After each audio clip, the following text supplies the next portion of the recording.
Welcome to the Eye on Annapolis Local Business Spotlight. There are thousands of locally owned businesses in the area, some small and some large.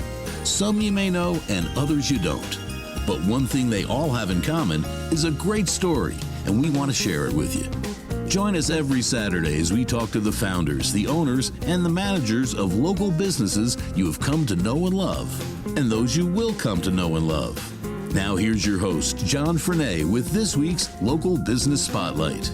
Well, we are here on a beautiful August day, and that's sort of a oxymoron. I don't know whether beautiful and August comes together, but we're here with Susan Cook, who is the president of Arundel Women Giving Together, which is just a great organization that's, I learned, has been around for quite some time. But thank you very much for inviting me to your home, and we're out here on your front porch, steps away from the South River. Can't beat it. Fishing Creek. Fishing Creek. Fishing Okay. Creek. But you're right. The South River's over there a bit farther, but it's over there too. But except for that Phragmites, we're right. We're actually pretty close to Fishing Creek. True. Well, let's talk about Anne Arundel Women Giving Together. Besides it being one of the more sexist organizations, because I can't belong, okay, apparently.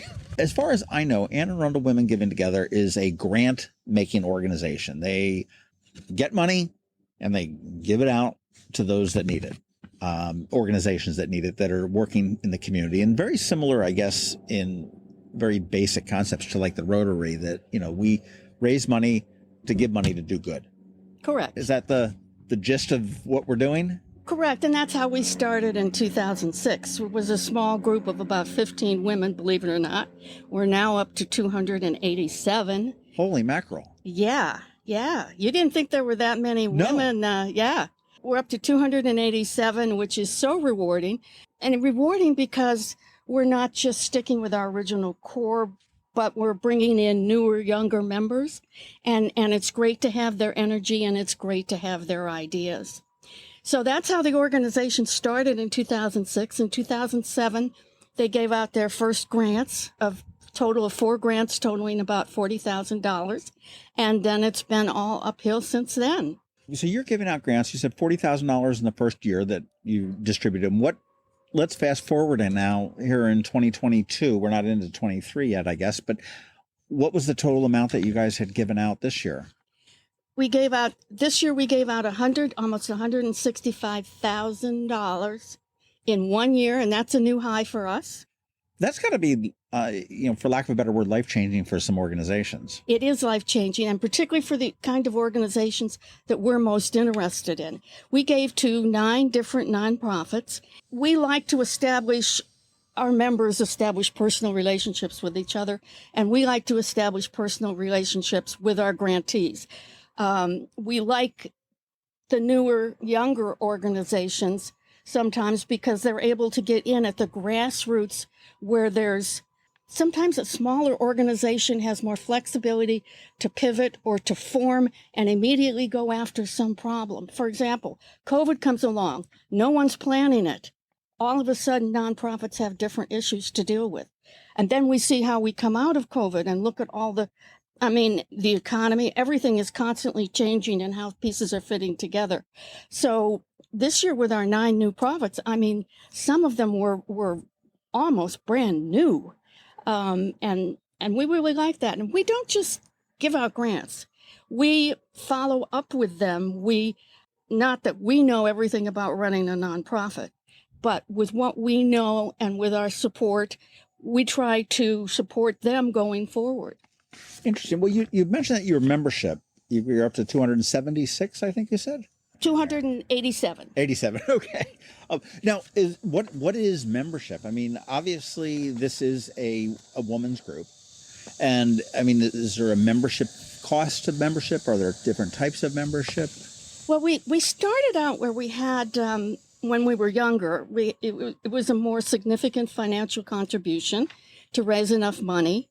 And last year, we started thinking that we wanted to be more inclusive. The other thing you want your giving circle to continue to grow and to be something that continues even after you. So you need to be bringing in newer people, younger people, new ideas, and that sort of thing. So we developed a tiered strategy. So you can join our organization for $175, or you can join our organization for $1,075 and a number of different points in between.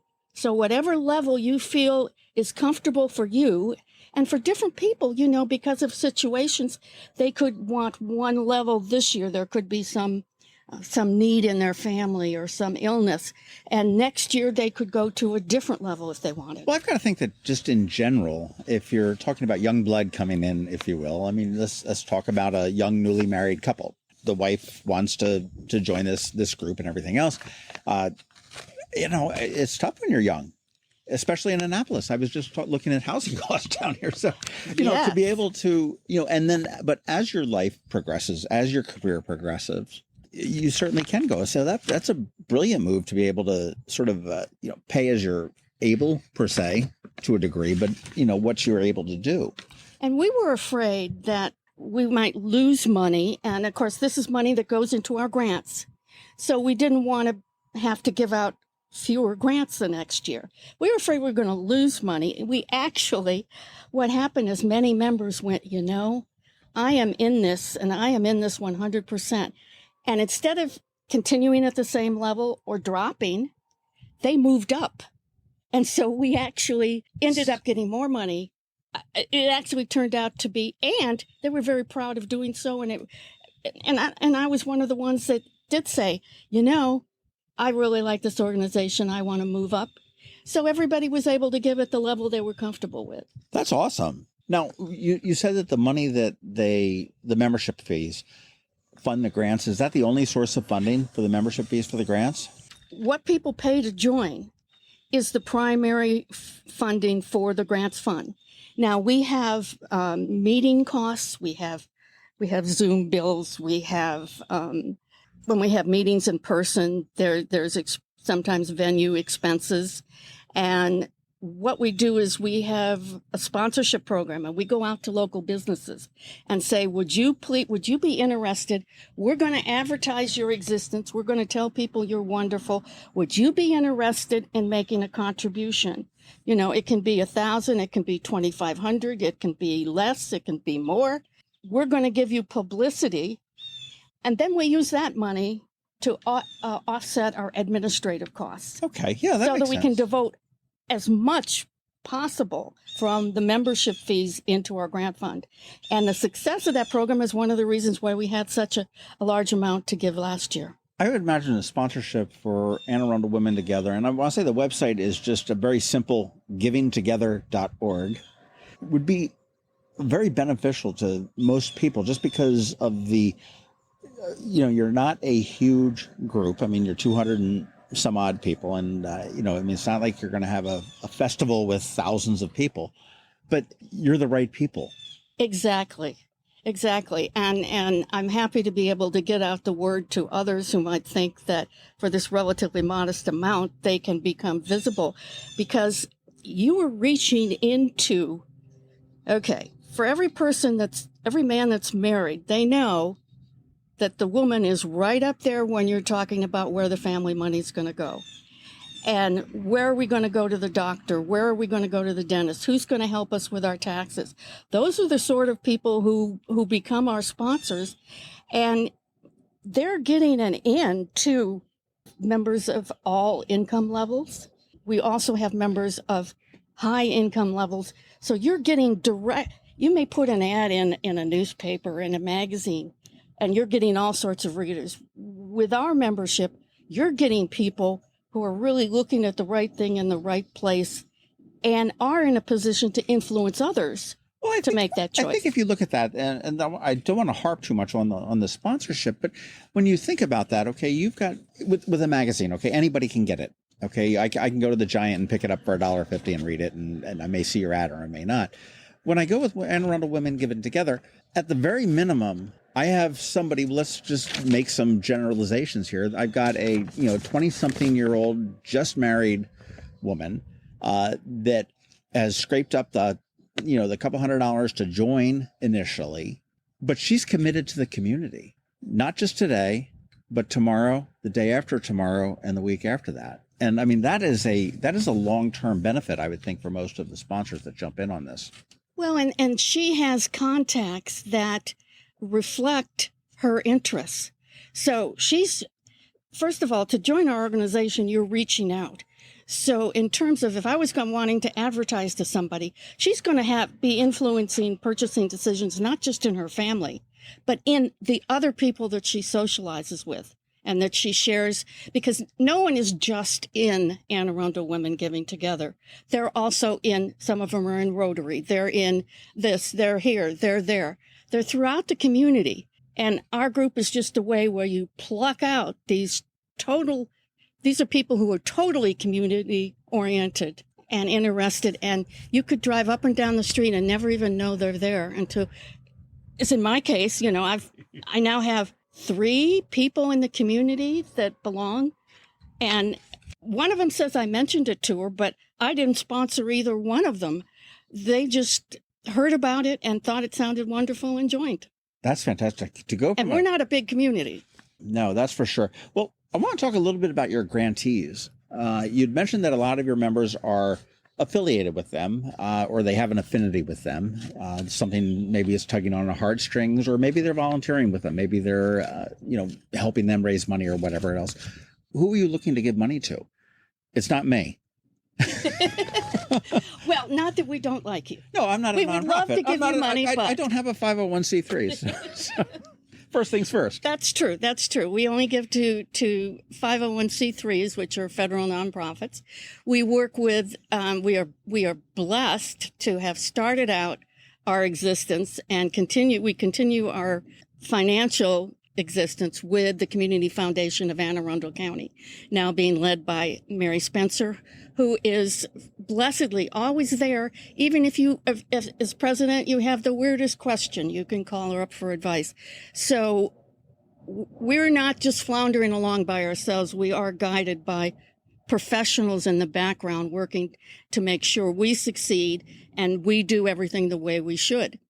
The really interesting thing about grant making with our organization is we don't appoint a committee to choose who gets money. We have a very large group of people, and that's like 40 or 50 people, get together and evaluate the grants, pick out their favorites, and then it's put up to a vote for the whole membership. So that is what really struck me when I first heard about the organization in 2015. Was somebody said, well, you pay this money and it goes to charity and you get to pick who it goes to. And I'm like, whoa, I had recently retired. I worked in DC. I didn't know a lot of women in Annapolis. Sure. So I'm like, well, I need to know women in Annapolis, and this looks as good a cause as anything. And so that's how I happened to join. And it struck me from the very beginning, my God, you mean I get to vote on who gets funded? And that's the way it works. I imagine, too, as you're going through the voting process, and if I were a voting member, I'm being exposed to a number of organizations through that process that I haven't heard of that before. I've never known about. Correct. And that may, again, tug on my heartstrings. It may tug on, some, hit a nerve with me. It does 2 things. It does 3 things. First of all, you learn about your community that you didn't know. Whoa, we have this nonprofit. I've never heard of them, blah, blah, blah. So you learn about that. You may get the idea, I really want to call up this nonprofit and see if I can volunteer my services. Because as you said, we do have a lot of members with ties who volunteer at different nonprofits because they support them.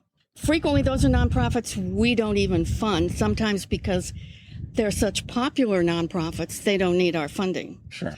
Not that I shouldn't say they don't need our funding. They do need our funding, but our members pick what speaks to them. And sometimes and a lot of times that's smaller nonprofits that are going right in at the basis of need. And particularly if you want to devote money to a minority cause, because there are nonprofits that totally habla español and focus on that community. And if you want to help that community, that's where you want to be giving a grant. Does Anne Arundel Women Giving Together, do you have a sort of a guidance? Are you looking for to help, we'll say, minorities or lower income, or is it pretty much open to everything? Well, we're open to receiving applications that fall within our mission statement, which is to improve the quality of life for women and families in Anne Arundel County. So it's very much a woman's focus. There's a lot of need just in a woman and a child when there is no husband to help Certainly. that family unit. What does the process look like to apply? And I guess when do you apply? How do you apply and all of that? I mean, I'm picturing it like an America's Got Talent or a Shark Tank or something along those lines with these. Oh, Shark Tank would be fun. But no, I'm afraid it's a little less dramatic.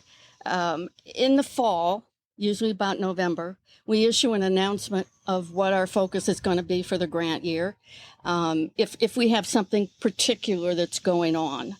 But our focus is always on that way down all the way to the family unit and how is what's proposed. For instance, one of our, like the county has a great food bank. Right. But there's certain things that, so you can get your food at the food bank, but you still have to go to the store for other things that aren't covered by any voucher program. So one of the things we funded was kind of a fill-in food place. People apply, you said in the fall, you've got an open applications, and I'm sure is that a long They get involved? notice in November, and then the application is open in January. It closes around the beginning of February. The exact date varies year to year. And then we work on processing it. How do we handle all of this? Well, that's where I'm getting at. I mean, how do we whittle it down to, the handful of grantees or our volunteer effort. We have Wild Apricot for our website. We use our website to, we vote through our website. We didn't before COVID. Before COVID, we had a meeting, and it was a lot of fun. It was. And when COVID came, we had to switch to electronic voting, Sure. and we're going to stay with electronic voting. But we have members that put in thousands of hours to do all the various tasks in our organization for free. So we have webmasters, we have a web IT committee, we have a grants committee that does nothing but grants. We have committees that deal with the management of our volunteers and that sort of thing. But other than paying our fee to the Community Foundation, we try to do everything else ourselves. How many grants applications do you get in February? I mean, I'm sure it varies. Well, the only way it's varying is it's not really varying, it's going up every year. At first it was 50, and then it was 52, and I think this last year it was 54, and that is too many. That makes it a very cumbersome procedure. So we are trying to work on various ways to narrow the number of applications we get, because it's a lot of work for a nonprofit. And at the end of the year, when you do make the grants, I mean, how many on average do you make in a year? As much as the money will support. This year it was 9, and that was a very high number. It used to be about 6, and then 7, and now it was 9. It all depends on how much an organization asks for, and we had at least one organization this year that didn't ask for a whole lot, so we were actually able to spread our dollars over more nonprofits, which was great. I mean, how do you assure that? I mean, do the organizations have to report back to you and say, hey, this is what we've done with it? Yeah, we have a post-grants committee, so we don't just issue a grant and then say goodbye. We have a post-grants committee that immediately gets in touch with them, makes sure they understand the paperwork they have to fill out, when their check is going to arrive, and we require 2 reports over the course of the year, and then a person is assigned to that nonprofit and communicates with them directly. How long have you been president? Well, I'm only president for a year. Okay. Is that the sentence that they give everybody? For the good or the bad. And actually, we've considered it. Our bylaws do permit 2 years for president, and sometimes it becomes hard to find a president. And I know some people have suggested 2 years. It all depends on the person, whether they want to do 1 year or 2 year, because it is, by the time you get to president and you've usually worked up through some other committees, you really care about the organization, and you do want to devote the time necessary to do a good job. Sure.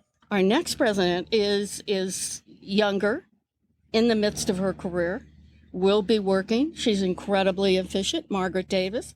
And I think that's good. She's going to set a model. You don't have to be retired to be president. I like Margaret. She's great. She's great. We did a podcast with her back when a couple years ago. And I know, how do people become involved here? Obviously, we can go to givingtogether.org, which is the website. And you are looking, I mean, who are you looking for in the community? Are you looking for anybody in the community, any woman in the community that is vested and has an interest in seeing the community succeed for women and children and families? When I saw somebody describe it, I thought, oh, well, that sounds like a good cause. And you know what? I worked in D.C. I had a hard time meeting women in Annapolis. I mean, there were my neighbors, but that was about it.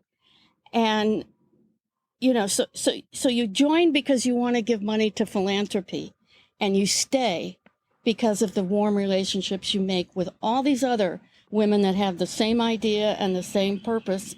And they end up being, it's crazy, they end up being your totally best friends. I'd love to see it. We do have two that come to mind in Annapolis, and I'm sure that you were involved with them at some point, that did start out small as, we'll say, next to nothing. And I'm sure that they probably had plenty of meetings going like, is this a dumb idea? Or is this really going to work? Which evolved into the, oh my gosh, it really is working.